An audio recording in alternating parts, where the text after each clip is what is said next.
One word was all it took for Ethan Montgomery to incinerate his own existence. Standing in a $5,000 tuxedo and surrounded by Newport's high society, he believed his future as the son-in-law of an oil tycoon was secured. But when he spotted his ex-girlfriend, Samantha, quietly observing from the back, arrogance got the better of him. He grabbed the microphone to call her pathetic before 300 guests, convinced he had won. He didn't know that Samantha wasn't holding a wedding gift, but a manila envelope containing a DNA report, a document destined to burn the entire Montgomery dynasty to the ground. This is a story of total, brutal karma. The air in Newport, Rhode Island, smelled of salt spray and old money. It was June 14th, a day that had been marked on the social calendars of the East Coast elite for over a year. This wasn't just a wedding. It was a merger. Ethan Montgomery, at 32, was the golden boy of the Montgomery shipping empire. He possessed the kind of jawline that looked carved from granite and a smile that stopped reaching his eyes about a decade ago. Today, he was marrying Vanessa Kensington. Vanessa was beautiful, in a fragile porcelain doll sort of way. But more importantly, her father owned the largest logistics firm in the hemisphere. The wedding was held at the Breakers, the famous Vanderbilt mansion. Security was tighter than at a presidential summit. Men with earpieces roamed the perimeter of the manicured lawns, checking invitations against a digital list that had been scrubbed and verified 3 times. Ethan adjusted his silk bow tie in the mirror of the groom's suite. His best man, a hedge fund manager named Liam O'Connor, poured him a glass of Macallan 25. "You nervous?" Liam asked, swirling the amber liquid. Ethan laughed, a dry, sharp sound. "About what? The prenup is ironclad. The merger is signed. Today is just a pageant, Liam. A very expensive pageant." "I meant about, loose ends," Liam said, his voice dropping an octave. "Did you ever hear back from Samantha?" Ethan's face darkened instantly.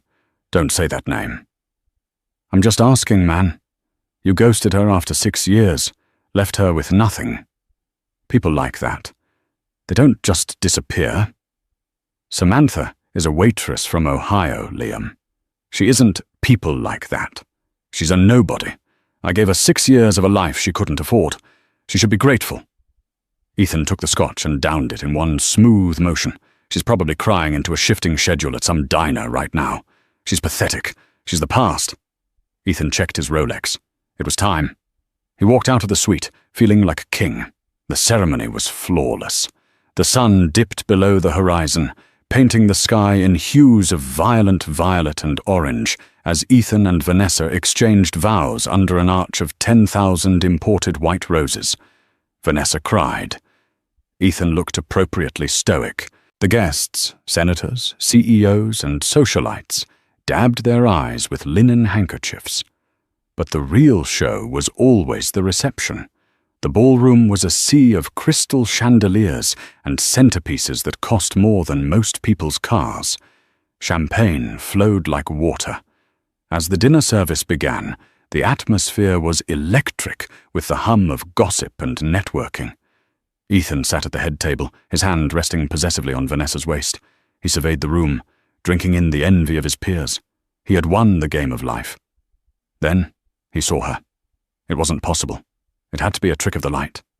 Standing near the service entrance, half shadowed by a massive floral arrangement, was a woman in a simple, floor-length black dress.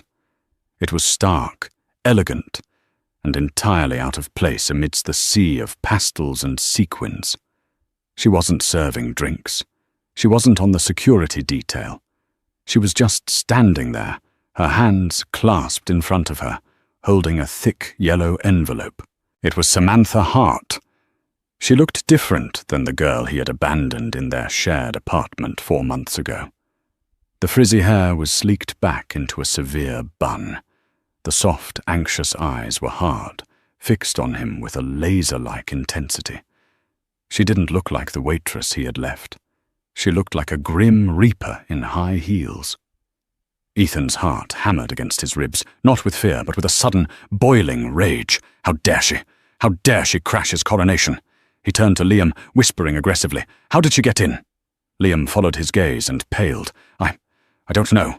Security was supposed to— "Fix it," Ethan hissed. "Get her out, now." But before Liam could stand, the master of ceremonies tapped the microphone. The room fell silent. It was time for the groom's speech. Ethan stood up. He buttoned his jacket. He looked at Samantha. She didn't move. She didn't flinch.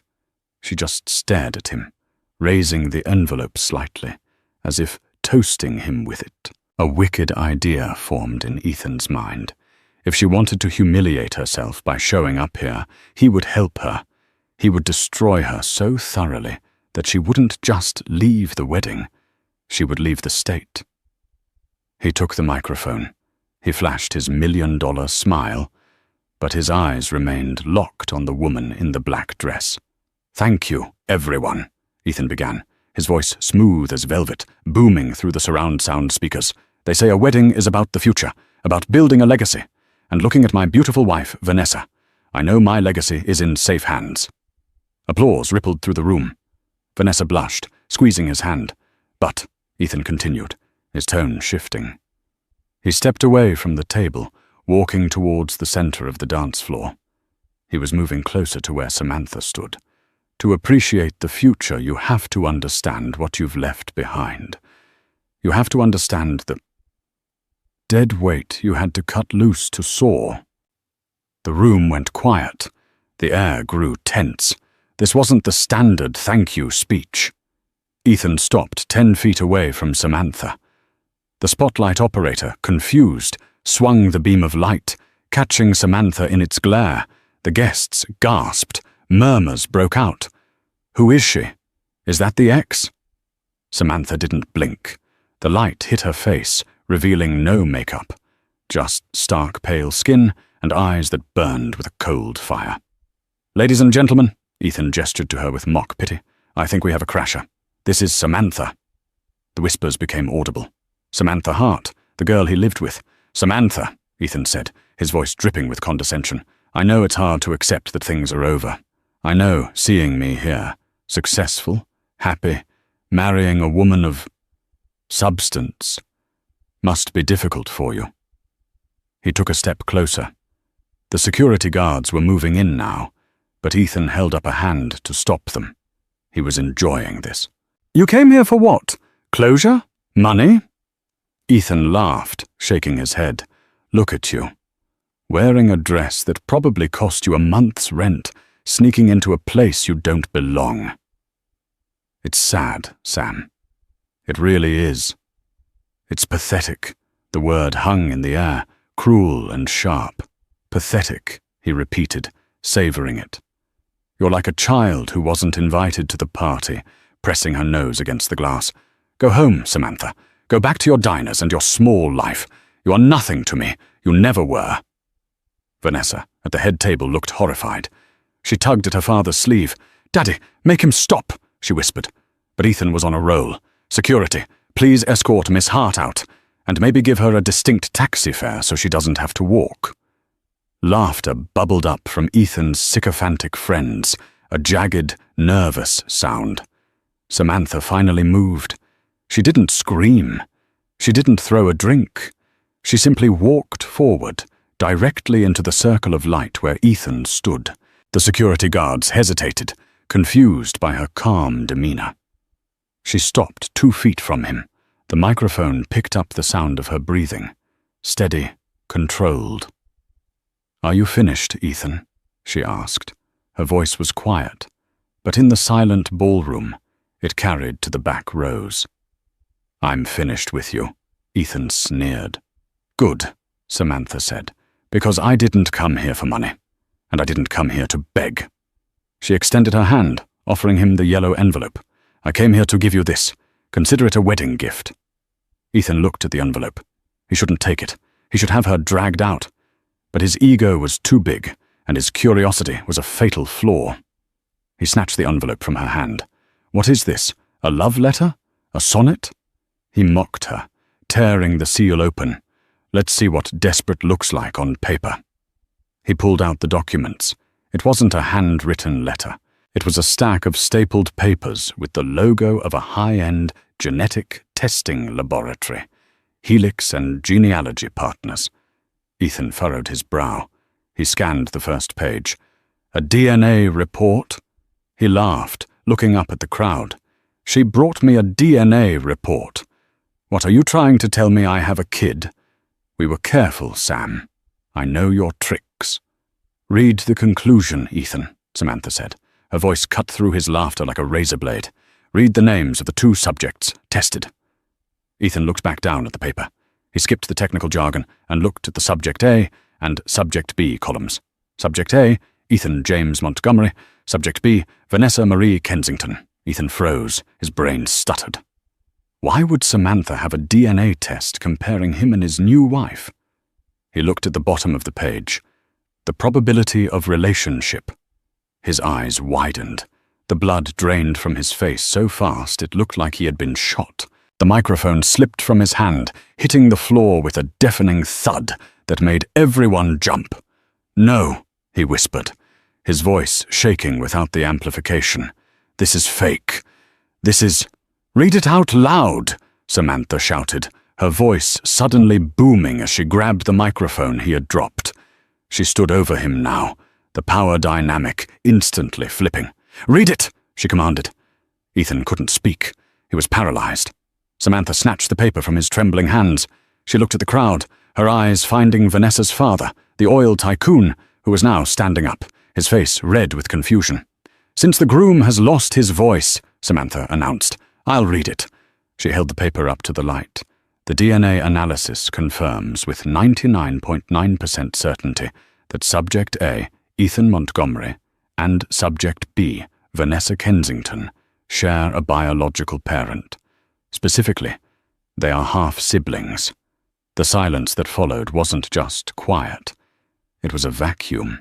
It was the sound of 300 people simultaneously stopping their breath. Vanessa screamed. It was a primal, piercing sound that shattered the glass-like tension. "You married your sister, Ethan," Samantha said, her voice dropping to a cold whisper that the microphone caught perfectly. "And that's not even the worst part of what's in this envelope." The ballroom of the breakers had turned into a tableau of horror. The white roses, the crystal, the golden light. It all looked grotesque now. A beautiful backdrop for a Greek tragedy. Vanessa was sobbing into her hands, her immaculate wedding dress pooling around her like a shroud. Her father, Robert Kensington, the man who could move markets with a phone call, looked as if he had been struck by lightning. He stormed onto the dance floor, his face a mask of purple rage. "You lie!" Robert roared, pointing a shaking finger at Samantha. "You lying little witch! I have one daughter!" "I have never seen this man before in my life until 2 years ago." Samantha didn't flinch. She looked at the tycoon with a strange mix of pity and disgust. "You might want to ask your late wife about that, Mr. Kensington," Samantha said calmly. "Or better yet, ask Ethan's mother." "Oh wait, you can't. Because she died in a state-run nursing home last year, didn't she, Ethan? While you were buying a yacht." Ethan was still on his knees, staring at the floorboards. The world was spinning. Half-siblings. The words bounced around his skull. He had just married his sister. He had kissed her. He retched, dry heaving onto the polished floor. "Get out!" Robert Kensington screamed, grabbing Samantha's arm. "Security! Arrest this woman! She's forging documents." "Let go of me," Samantha said, her voice icy. She pulled her arm free with surprising strength. "I'm not forging anything. And if you think that report is the only thing I have, you're very much mistaken." She reached back into the manila envelope. "You see?" she addressed the crowd, who were watching with morbid fascination, smartphones recording every second. "When Ethan dumped me, he left behind a box of old papers. He didn't think they were important, just junk from his mother's house. But I was curious. I started digging. I found birth certificates. I found old letters. And I found a diary. She pulled out a worn, leather-bound book. Ethan's mother, Mary, worked for Kensington Logistics 33 years ago, Samantha said, looking directly at Robert. She was your personal secretary, wasn't she, Robert? Robert Kensington froze. The colour drained from his face, leaving it ash-grey. She wrote it all down, Samantha continued. The affair, the promises you made, how you told her you'd leave your wife, and then the payoff. You gave her $50,000 to go away and take care of the problem. The problem was Ethan. The crowd gasped. The whispers turned into a roar. The groom is the father-in-law's illegitimate son. That's a lie, Robert whispered, but his voice lacked conviction. Is it? Samantha challenged. I found the bank transfer records, Robert, hidden in the back of the diary. October 1991. $50,000 from a shell company registered to you. I have copies right here. She tossed a handful of photocopied bank statements into the air. They fluttered down like confetti, landing on the tables, on the floor, on Vanessa's dress. Ethan looked up, his eyes bloodshot. He looked at Robert. He looked at Vanessa. The pieces were clicking together. The familiarity he had always felt with Vanessa. The way Robert had taken such a quick shine to him, fast-tracking his career, practically handing him the company. It wasn't talent. It was guilt. You knew? Ethan croaked, looking at Robert. You knew who I was? Robert looked away. That was all the confirmation Ethan needed. You let me marry her, Ethan whispered, the horror rising in his throat. You knew I was your son, and you let me marry your daughter. Why? Why? I didn't know, Robert shouted, desperate. I knew Mary had a son, but I didn't know it was you. Montgomery is a common name. I thought she got an abortion. That's what the money was for. So you're just incompetent, not incestuous, Samantha cut in, her voice dripping with sarcasm. What a defense, she turned back to Ethan. But that brings us to the second twist, Ethan, the one that really matters for your wallet. Ethan looked at her, dazed. What? The prenup, Samantha smiled. The ironclad prenuptial agreement you bragged about. The one that says you get nothing if you cheat, nothing if you leave, but you get a massive payout if the marriage is annulled due to fraud or misrepresentation by the Kensington family. Ethan blinked. He remembered the clause. He had fought for it, thinking it protected him from Vanessa hiding debts. You just married your sister, Samantha said. The marriage is void by law. It's illegal, which means it's automatically annulled. So? Ethan said, confused. So I get the payout? No, Samantha said, leaning in close. Because you aren't an heir, and you aren't a victim. She pulled one last piece of paper from the envelope. It was a letter, yellowed with age, written in shaky handwriting. Your mother wrote this to me, Samantha said softly. She never sent it. I found it tucked in the pages of her Bible. She wanted you to know the truth before she died, but she was too scared of you. Scared of me? Ethan scoffed, though his voice was weak. Yes, because she knew what you would do if you found out you weren't special. Samantha held up the letter. Robert Kensington is your biological father, yes, that's true. But Ethan, look at the date of your birth certificate, and look at the date of this letter. What are you talking about? You were born in 1992. Robert paid your mother off in 1991. But Mary, she didn't just sleep with the boss. Samantha turned to the crowd, delivering the final blow. She was also seeing the driver, a man named Carl, a man with a history of genetic heart defects, a man who died at 40 of a massive coronary. Ethan felt a cold hand squeeze his heart. I ran a second test, Samantha said. I took a sample from a licked stamp on one of your old letters and compared it to Robert Kensington's DNA from a discarded coffee cup I swiped from his office lobby 3 weeks ago. She dropped the bombshell. The first report I showed you proved you and Vanessa share a parent. But it's not Robert. The room spun. Robert isn't your father, Ethan. Robert is Vanessa's father. But your mother, She is also Vanessa's mother." The silence was absolute. Even the ocean breeze seemed to stop. Robert Kensington stared at Samantha, his mouth open. "What? Mary? Mary is Vanessa's mother? That's impossible. My wife gave birth to Vanessa." "Did she?" Samantha asked. "Or did your wife, who struggled with fertility for a decade, use a surrogate she paid under the table to keep quiet, a surrogate named Mary Montgomery?" Robert staggered back, clutching his chest. "You paid Mary to go away because you thought she was pregnant with your bastard," Samantha explained, piecing the puzzle together for the stunned audience. "But she wasn't just pregnant with your child. She was carrying 2 children, twins." Ethan looked at Vanessa. Vanessa looked at Ethan. They had the same nose, the same eyes. "Fraternal twins," Samantha stated. "Mary kept the boy, Ethan. She gave the girl, Vanessa, to the Kensingtons, pretending it was a standard surrogacy arrangement, hiding the fact that the baby was biologically hers. She took the payoff money and the surrogacy fee and disappeared." Samantha looked at Ethan, her eyes filled with a terrifying finality. "You aren't the heir to the Kensington fortune, Ethan. You're the hired help's son. You're the brother of the woman you just married. And you possess the same genetic heart defect that killed your real father, the driver." Ethan clutched his chest. It was psychosomatic, surely, but he felt a tightness there.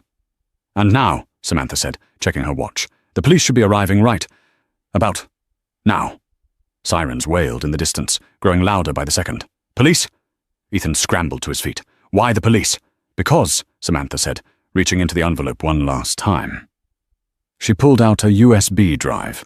"To fund your lavish lifestyle while you were courting Vanessa, you dipped into the company accounts, didn't you, Ethan? You thought once you married her, it would all become marital assets, and no one would notice the missing $3 million. Ethan's face went white. "Embezzlement," Samantha clarified. "Wire fraud. I sent the files to the SEC and the Newport PD this morning." She took a step back, looking at the wreckage she had caused.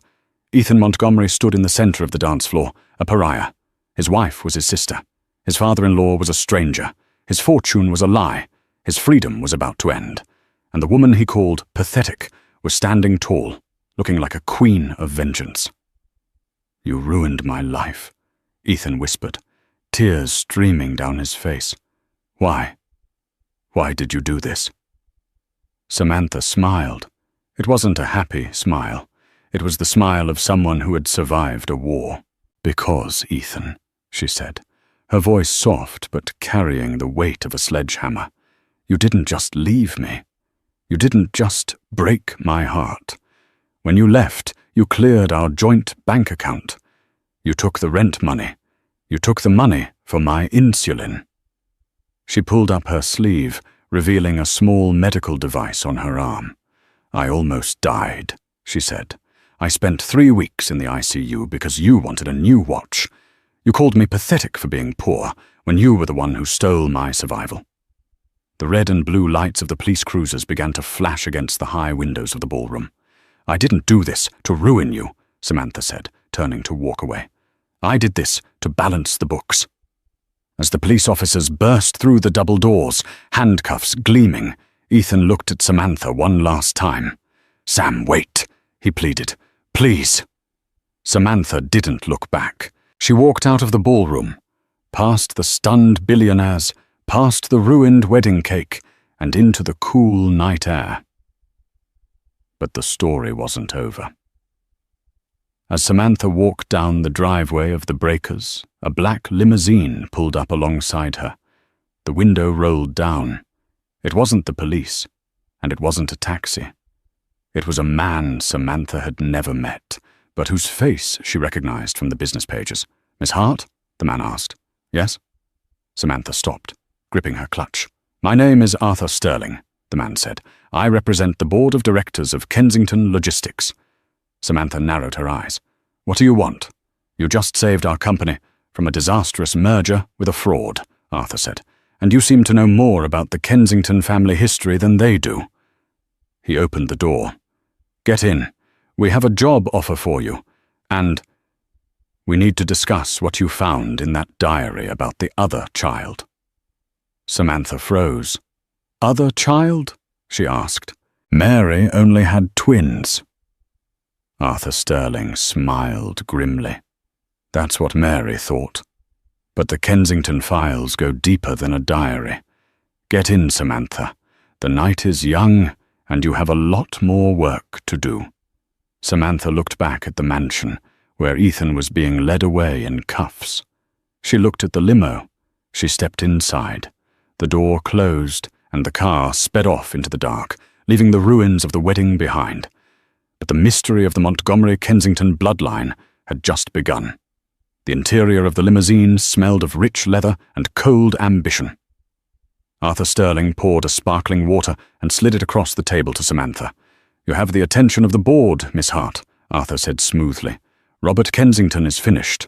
The incest scandal, the fraud, the fake heir. The stock dropped 40% in the last hour. The board is voting to remove him as CEO in the morning." "Good," Samantha said, taking a sip. "Then my work is done. You can drop me off at a hotel."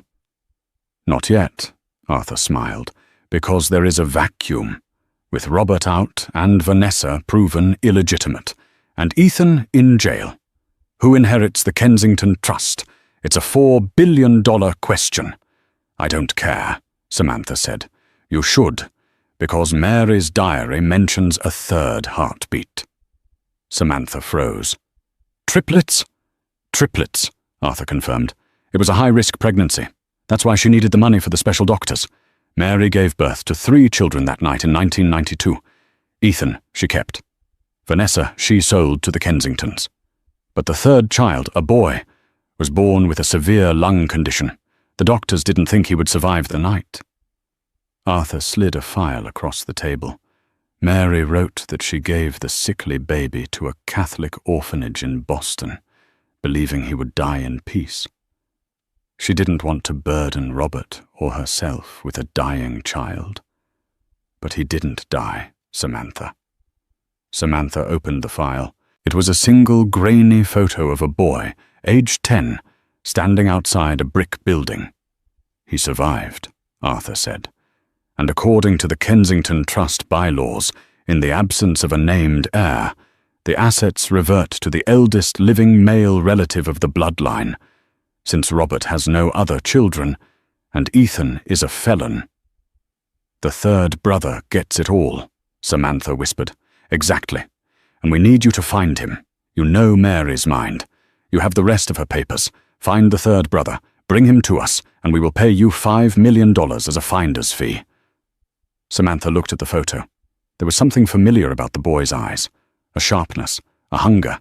"I need access to the orphanage records," Samantha said. "Already arranged," Arthur replied. "But be fast. Robert Kensington isn't the only one looking. And Ethan? Well, Ethan might have company in his cell soon if we don't fix this." The morning sun over Boston didn't feel hopeful. It felt exposing. Samantha Hart stood on the cracked pavement outside the St. Jude's Home for Boys, a grim Victorian-era brick building that loomed over the South Boston neighborhood like a tombstone. It had ceased operating as an orphanage years ago, now functioning primarily as an archive for the Catholic diocese and a community center. But the ghosts of unwanted children still seemed to cling to the iron gates. Arthur Sterling's influence had opened the door, but it was Samantha's sheer will that walked her through it. She wasn't just a scorned ex-girlfriend anymore. She was a hunter. Inside, the air smelled of floor wax and decaying paper. A severe-looking woman in a grey cardigan, introduced as Sister Margaret, led Samantha down a fluorescent-lit hallway to the records room. "We don't often get requests for files this old," Sister Margaret said, her voice echoing off the linoleum. "Usually the children who leave here don't want to remember where they came from. And the ones who stay, well, they don't have anyone looking for them. I'm looking for a boy born on June 15th, 1992, Samantha said, keeping her voice steady. He would have been brought in as a newborn. Critical condition, respiratory issues. Sister Margaret stopped at a heavy steel door, unlocking it with a rattle of keys. The 92 intake logs are in the back, row 4, bottom shelf. If he was sick, he would be in the special care ledger. Samantha was left alone in the silence of the archives. She moved to row 4, her fingers trailing over the spines of leather-bound books. Dust motes danced in the single beam of light cutting through the high windows. She found the ledger marked 1990 to 1995 and hauled it onto a wooden reading table. She turned the pages, scanning the dates. January, March, May. Her heart hammered against her ribs. She was looking for a ghost, a third Montgomery, the brother who was supposed to die. She reached June. There it was, written in the looping, precise cursive of a long-dead nun. Date, June 15th, 1992. Name, John Doe, assigned Thomas for baptismal records. Condition, critical, neonatal respiratory distress. Notes. Mother declined to leave contact information. Child expected to expire within 24 hours. Last rites administered.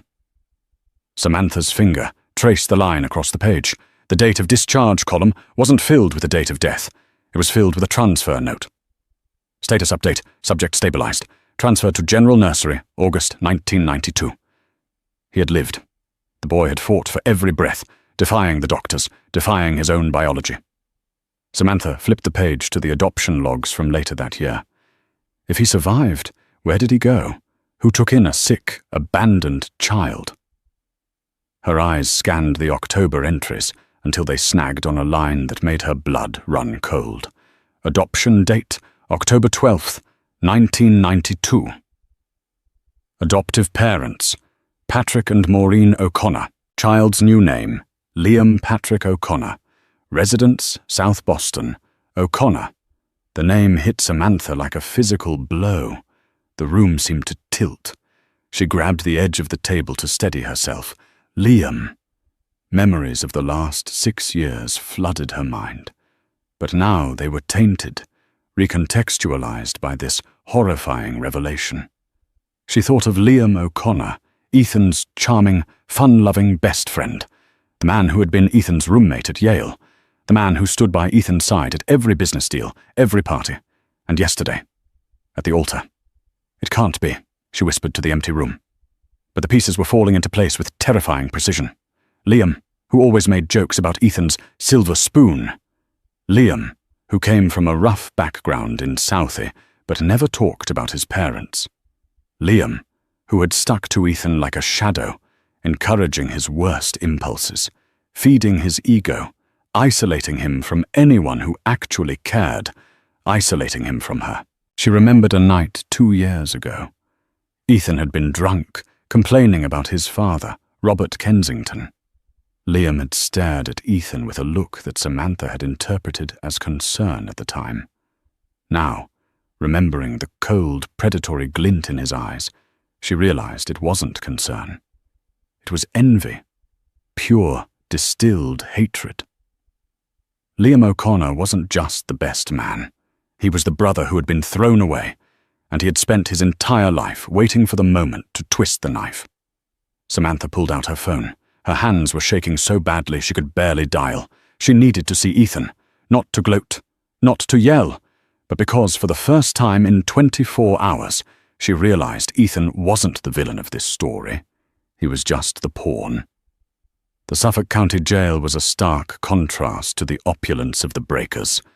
The air smelled of industrial cleaner and stale sweat. Samantha sat in a small, sterile booth, separated from the prisoner's side by a thick pane of scratched plexiglass. When the door on the other side buzzed open, Samantha almost didn't recognize the man who walked in. Ethan Montgomery, the golden boy of Newport, looked broken. He was wearing an oversized orange jumpsuit that washed out his complexion. His hair was messy, his eyes rimmed with red, dark circles bruising the skin beneath them. He sat down heavily, not making eye contact. He picked up the black receiver phone. Samantha picked up hers. "You have 5 minutes," the guard barked. "What do you want, Sam?" Ethan's voice was tinny through the receiver, raspy from crying or screaming or both. "You won. I'm here. My life is over. You came to take a victory lap?" "I went to the orphanage, Ethan," Samantha said. She didn't waste time with pleasantries. Ethan frowned, confusion flickering across his exhausted face. "What? Why?" "Arthur Sterling sent me. We were looking for the third child, the triplet your mother gave up." Ethan let out a bitter, hollow laugh. "Right. The secret brother. The one who gets the money while I rot in here. Did you find him? Is he some lucky bastard living in Florida?" "I found him," Samantha said, her voice dropping to a whisper. "And he's not in Florida. He's been in your life for 10 years. Ethan stared at her. "What are you talking about?" "The baby was adopted by a family in South Boston," Samantha said, watching his eyes. "A family named O'Connor." Ethan went perfectly still. He didn't blink. He didn't breathe. "No," he whispered. "Liam is your brother, Ethan." That's crazy," Ethan stammered, shaking his head violently. "Liam is my best friend. We met in college. It was a coincidence." "Was it?" Samantha leaned into the glass, her eyes boring into his. "Think, Ethan. How did you meet? Did you find him? Or did he find you?" Ethan's eyes darted back and forth as he searched his memory. "Freshman year. Housing assignment. Mix-up. I was supposed to be in a single." "Liam." Liam showed up at the housing office. He said he needed a roommate. He specifically asked to be placed in my suite. He said we had similar backgrounds. "He knew," Samantha said. "He has known the whole time. He sought you out. But why?" Ethan looked like a child lost in the dark. "If he knew we were brothers, why not tell me? We could have been family. I would have shared everything with him." "Because he didn't want to share," Samantha said ruthlessly. "He wanted to take. He wanted to be you. And since he couldn't be you, he decided to destroy you." She saw the realization crashing over him like a tidal wave. "The embezzlement," Samantha pressed. "The $3 million you stole from the company. Whose idea was it?" Ethan looked sick. He gripped the phone so tight his knuckles turned white. "It was for the wedding. I was short on cash for the venue deposit." "Liam." Liam said he knew a workaround. He set up the shell accounts. He gave me the passwords. He said, "Everybody does it, Ethan. It's just a loan until the merger goes through." "He handed you the shovel and told you to dig your own grave," Samantha said. "And the speech," Ethan whispered, tears spilling over his lashes. "Oh my God. What about the speech? Yesterday, in the suite. I was nervous. I felt bad about you, Sam." Ethan's voice cracked. "I asked if maybe I should send you an apology letter, just to clear the air." Samantha felt a pang in her chest, but she pushed it down. "What did Liam say?" "He laughed at me," Ethan said. "He handed me a double scotch. He said, 'She doesn't want your apology, man. She wants to see you sweat. If she shows up, you have to be strong. You have to crush her, or she'll never leave you alone.' He told me to use the word pathetic. He said it would be the only thing that would get through to you." Samantha closed her eyes. The cruelty hadn't just been Ethan's ego. It had been carefully scripted. Liam had orchestrated the scene, knowing exactly how Samantha would react. He knew that if Ethan humiliated her publicly, she wouldn't hesitate to reveal the contents of that envelope. Liam had weaponized Samantha's pain to assassinate his brother. "He played us both," Samantha said, opening her eyes. "He sent me the key, Ethan, the storage unit key. It came in the mail with no return address. Liam sent me to find the diary. He wanted me to crash the wedding. He needed me to crash the wedding." Ethan dropped the phone. It swung by its cord, banging against the metal wall of the booth. He put his head in his hands and sobbed. It was a deep, guttural sound of total defeat. He had lost his wife, his father, his fortune, and his freedom. But finding out that his best friend, his own blood, had engineered it all, was the final straw. Samantha watched him for a moment. She should have felt satisfied.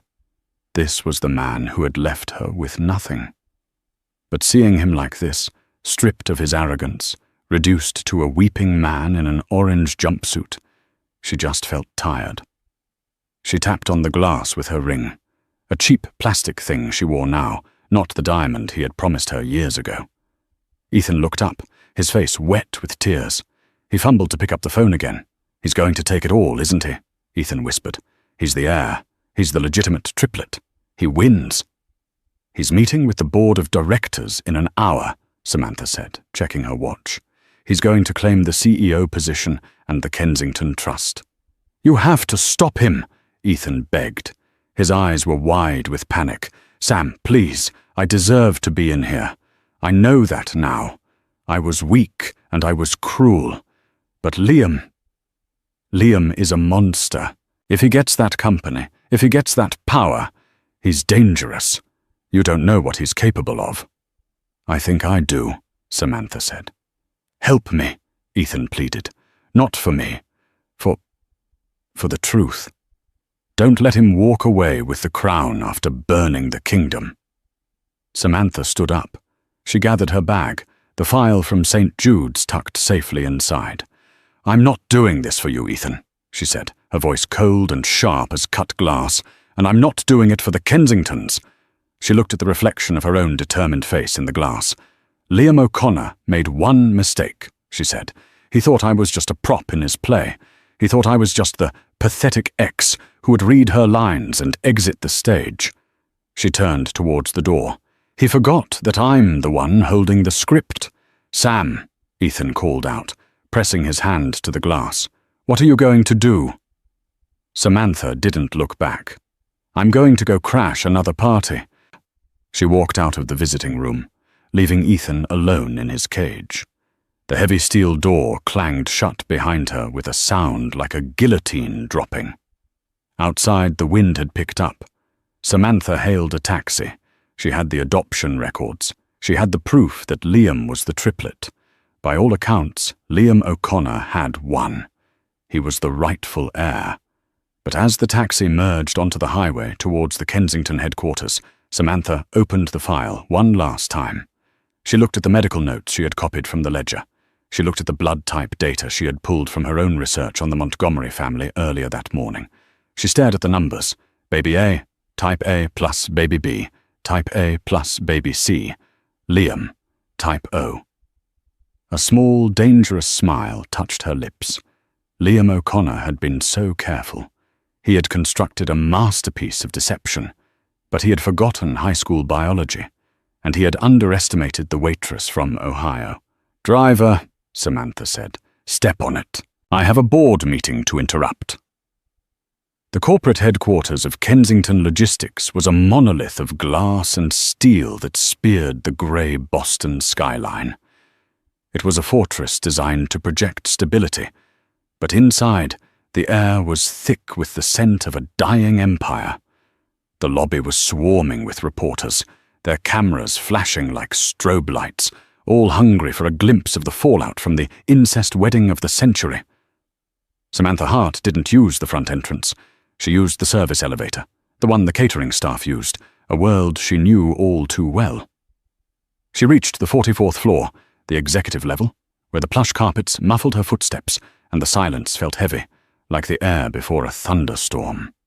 Through the double mahogany doors of the boardroom, she could hear a voice, smooth, confident, and utterly predatory. "Gentlemen, the numbers don't lie," Liam O'Connor was saying. "The DNA confirms I am the biological son of Mary Montgomery. My brothers and sister are compromised. The markets are screaming for a leader who isn't tainted by the Kensington scandal. I am that leader." Samantha pushed the doors open. The room was a sea of expensive suits. 20 board members sat around a table made of a single slab of obsidian. At the head sat Arthur Sterling, looking weary. At the far end sat Liam. He was leaned back in his chair, a smirk playing on his lips, looking every bit the king he believed he had become.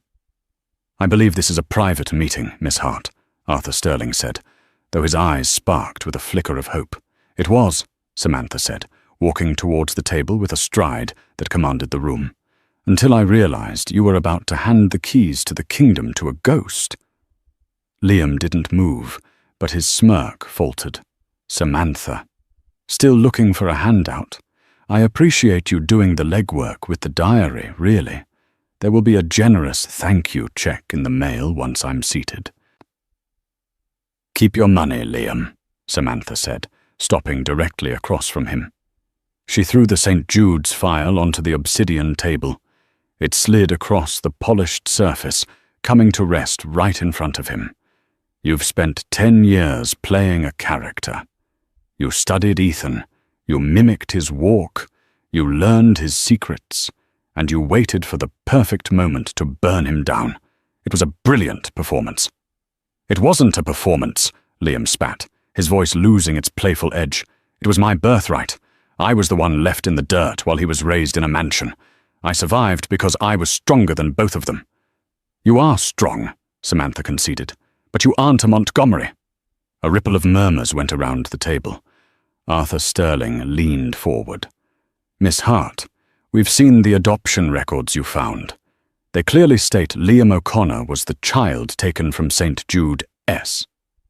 "They state that a child was taken," Samantha corrected. She pulled a single sheet of paper from her folder, a photocopy of a medical chart. "This is the special care ledger from the night the triplets were born. Look at the blood types." She gestured to the board's digital display, and with a nod from Sterling's assistant, the data flashed onto the screen. "Mary Montgomery was type A positive," Samantha explained, her voice ringing out with clinical precision. "The driver, Carl, the man Liam claims is his father, was also type A positive. Robert Kensington is type AB. In every possible scenario, the biological children of Mary Montgomery must be type A, type B, or type AB." She pointed to the final line on the screen. "Liam O'Connor's medical records from his university days, records he shared with Ethan during a blood drive, list him as type O negative." The silence in the room became vacuum-sealed. The board members, men who dealt in logic and data, stared at the screen.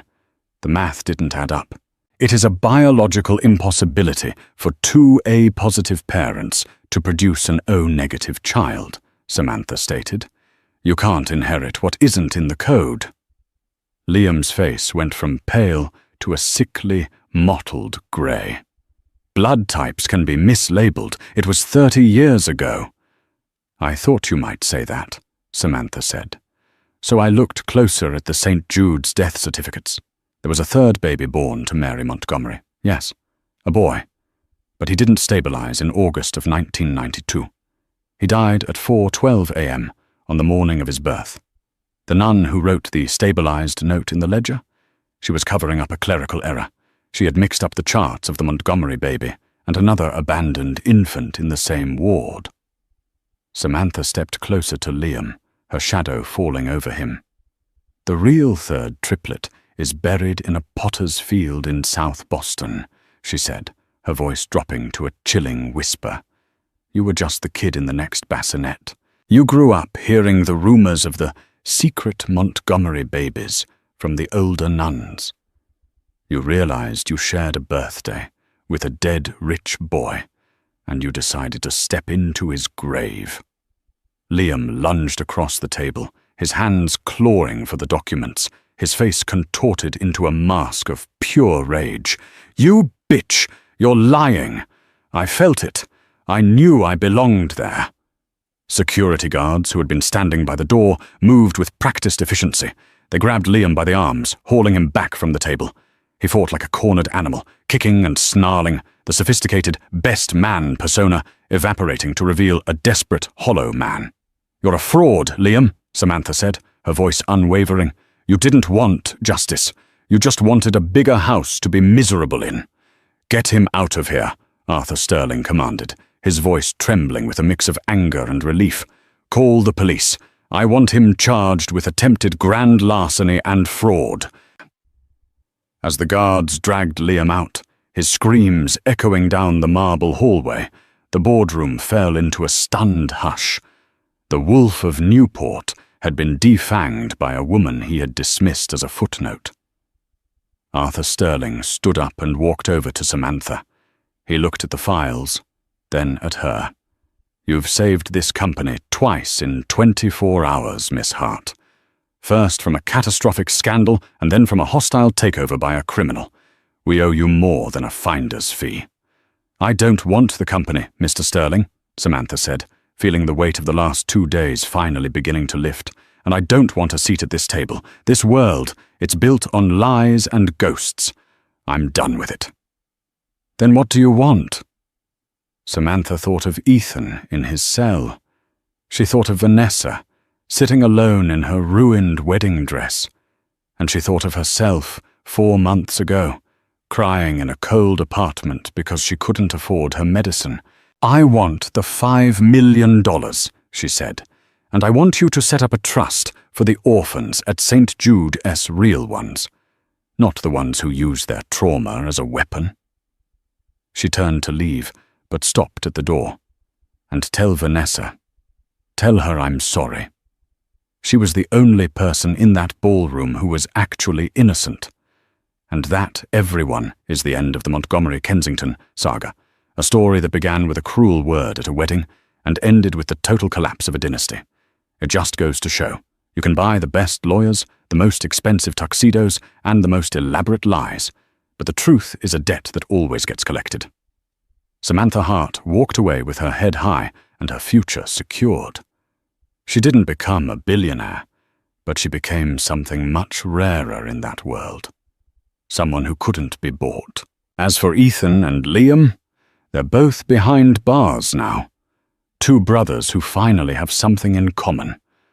A lot of time to think about the woman they called pathetic. If you enjoyed this deep dive into one of the wildest real-life dramas we've ever covered, make sure to like the video and hit that subscribe button. It really helps the channel grow so we can bring you more stories of justice and karma. And tell me in the comments, what would you have done if you were Samantha? Would you have taken the $5 million and ran, or would you have stayed to burn the whole thing down? Thanks for watching, and stay sharp out there.